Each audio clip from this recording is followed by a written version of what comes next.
ये है BPA network और आप देख रहे हैं बीपीए न्यूज। नमस्कार, आप देख रहे हैं बीपीए न्यूज। देश का सच दिखाते हैं हम। कानपुर से संवाददाता अब्दुल निसार की रिपोर्ट। एक पत्रकार वार्ता का आयोजन किया भारतीय बाल अकेडमी कानपुर शाखा द्वारा। देखिए खास रिपोर्ट। क्या मतलब है, क्या मकसद है, बताएं। देखिए, मैं डॉक्टर अमरीश गुप्ता हूँ, अध्यक्ष भारतीय बाल रोग अकादमी कानपुर शाखा का। ये मेरे सेक्रेटरी साहब हैं डॉक्टर दाम्बे, और हमारे उपाध्यक्ष डॉक्टर दुकानिया, डॉक्टर अनुराग भारती। ये इस समय ब्रेस्ट फीडिंग ORS वीक के कार्डिनेटर हैं, और डॉक्टर सविता रस्तोगी और डॉक्टर JK गुप्ता ये ब्रेस्ट फीडिंग वीक के सूत्रधार हैं, जो कि ब्रेस्ट फीडिंग वीक को कोऑर्डिनेट करें। तो हम लोग हर साल 25 जुलाई से लेकर 8 अगस्त तक हम लोग ORS वीक और ब्रेस्ट फीडिंग वीक मनाते हैं। ये आपको बता दें, ORS और ब्रेस्ट फीडिंग बहुत अहम रोल अदा करते हैं बच्चे की लाइफ में, जो कि बच्चे को शुरुआत में अगर डिहाइड्रेशन होता है तो डिहाइड्रेशन में ज़रूरी है कि हम लोग संपूर्ण अवयव के साथ बच्चे को लिक्विड्स दें। तो वो लिक्विड होता है ओरल डिहाइड्रेशन सोल्यूशन, जिसको जीवन रक्षक बोल रहे हैं। इस सदी का सबसे बड़ा डिस्कवरी जो है वो ORS है, जिसने बहुत सारी ज़िंदगियां बचाई हैं। इस समय नंबर 2 पे हमारे देश में डायरिया और अतिसार रोग हैं, जिनकी वजह से मौतें होती हैं। उसके बाद सबसे बड़ा दूसरा रोल जो है वो स्तनपान का है। कि स्तनपान से बच्चे के IQ से लेकर और बच्चे की इम्यूनिटी से लेकर जो सबसे ज़्यादा बात करी जा रही है, उसके लिए ब्रेस्ट फीडिंग का बहुत बड़ा रोल है। और एक पेपर्स भी पीडियाट्रिक्स में चल रहे हैं आजकल कि ब्रेस्ट फीडिंग कोविड में जितनी मौतें हुई उसमें कितने लोगों ने ब्रेस्ट फीडिंग करी बच्चों में। तो इस सब के बारे में हम लोग वीक करेंगे। सबसे पहले आपको ORS वीक के बारे में डॉक्टर अनुराग भारती बताएंगे कि वो क्या क्या करेंगे इस सप्ताह में। हम मंडे को शास्त्री नगर में भारतीय मेडिकेयर में ये मलिन बस्ती मतैया बुरवा, तो मतैया बुरवा की मलिन बस्ती की कुछ महिलाओं के लिए डायरिया के रोकथाम और ORS से उसका उपचार कैसे करें उसके बारे में एक छोटा सा प्रोग्राम, पपेट शो होगा। एक स्वयंसेवी समूह है, उसकी कुछ महिलाएं आएंगी, वो एक पपेट शो करेंगी और स्थानीय पार्षद वहाँ पर उपस्थित रहेंगे और इस प्रकार से एक कार्यक्रम होगा वहाँ पे। और उसके बाद वाले पूरा एक के प्रिवेंशन के लिए हम लोग इम्यूनिटी बढ़ाने के लिए स्तनपान के ऊपर ज़्यादा जोर देंगे, और ह्यूमन मिल्क बैंकिंग के बारे में भी हम लोग सोच रहे हैं। तो स्तनपान के बारे में मैडम बताएंगे, और doctor JK Gupta human milk banking के बारे में। देखिए, स्तनपान हम लोग केवल कानपुर में नहीं करते हैं, ये पूरे विश्व में होता है 1 अगस्त से लेके 7 अगस्त तक,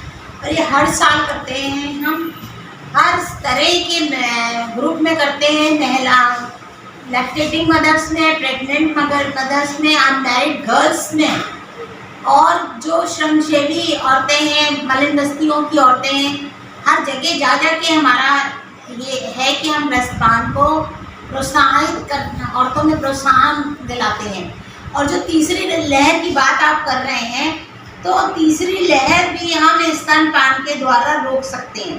बिकॉज अगर हमारे स्तनपान अमृत की तरह होता है, और अगर हमारे बच्चों को ये अमृत मिलेगा और हमारे बच्चे स्वस्थ रहेंगे, तो बीमारियों से उनको कोरोना खुद ही दूर भाग जाएगा।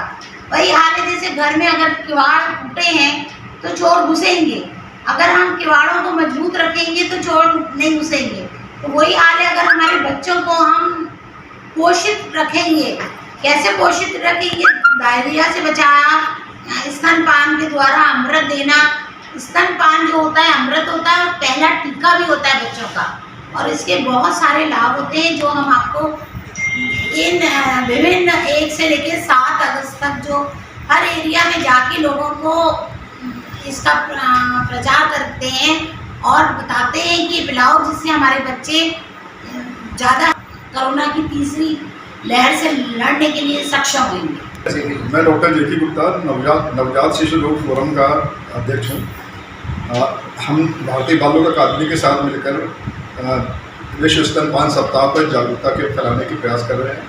इसके बारे में छोटा सा बात ये बताना चाहूँगा कि भारत में आज भी केवल 55% माताएं हैं जो अपने बच्चे को माँ का दूध पिलाती हैं, और केवल 41% माताएं ऐसी हैं जो जन्म के समय ही अपने बच्चे को दूध पिला पाती हैं। बाकी 59% माताओं को अपना दूध नहीं पिला पाती है।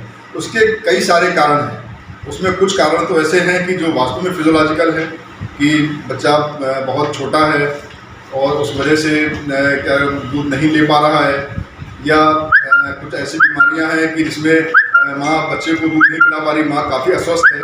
तो ऐसे में हमारा एक तो उद्देश्य है कि हम ज़्यादा से ज़्यादा जागरूकता फैलाएं कि जन्म से ही नवजात शिशु को दूध मिलने लगे, और जिन बच्चों में नवजात शिशु का दूध नहीं मिल पा रहा है तो हम लोग अभी भी ऐसा करते हैं कि कोशिश करते हैं कि जो बहुत छोटे बच्चे हैं 1.5 किलो से कम के, तो ऊपर का दूध हजम भी नहीं कर पाते, तो उनको हम कहते हैं प्रैक्टिकली कि कोई दूसरी माँ जो रिश्तेदारी में हो वो अपना दूध भी दे सकती है। इस कंसेप्ट को ह्यूमन मिल्क बैंकिंग कहते हैं। ये भारत में 2017 से शुरू है और भारत में पहला विश्व बैंक ह्यूमन मिल्क बैंक 2017 में लगा। और आपको जानकर ताज्जुब होगा कि ब्राज़ील में इस समय 200 से ज़्यादा ह्यूमन मिल्क बैंक मौजूद हैं, और इसकी वजह से उन्होंने बच्चों में बहुत सारी बीमारियों को बचाया है। तो हम कानपुर में भी इसके लिए जागरूकता फैलाएंगे और कोशिश करेंगे कि अगर संभावना बनती है कि ब्लड बैंक के तरीके से ह्यूमन मिल्क बैंक भी बन सके, तो हम अपने जो गंभीर नवजात शिशु हैं उनको हम ह्यूमन मिल्क दे सकें। YouTube पर अभी हमारे चैनल BPA न्यूज़ को सब्सक्राइब करें और बेल आइकॉन को दबाएं ताकि आप कोई भी खबरों को मिस न करें व हमारे वीडियोस को लाइक करें।